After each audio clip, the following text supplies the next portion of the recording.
রমজান মাসে কি শুধু ভাজাভাজি খেলেই হবে? একটু তো স্বাস্থ্যকর খাবার খেতে হবে। তো আজকে আমি রান্না করব সবজি। আসসালামু আলাইকুম এভরিওয়ান। সবাই কেমন আছেন? আলহামদুলিল্লাহ আমি ভালো আছি। আশা করি আপনারাও সবাই ভালো আছেন। সবাইকে জানাচ্ছি রমজানের অনেক অনেক শুভেচ্ছা।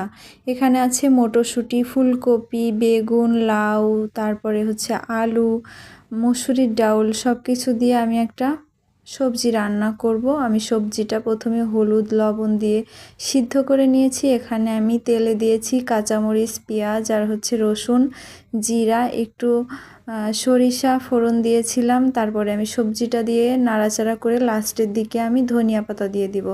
এখন দিয়ে দিচ্ছি 1 চা চামচ চিনি। এই সবজিতে একটু চিনি ব্যবহার করলে অনেক বেশি মজা হয়। এটা কিন্তু রুটি, পরোটা, ভাত সব কিছুর সাথে অনেক বেশি ভালো লাগে। দেখতেই অনেক মজা লাগছিল, দেখতে অনেক বেশি ইয়াম্মি লাগছিল, মনে হচ্ছিল খেতে অনেক ভালো লাগবে। তো সবাই ভালো থাকবেন, সুস্থ থাকবেন। আল্লাহ হাফেজ।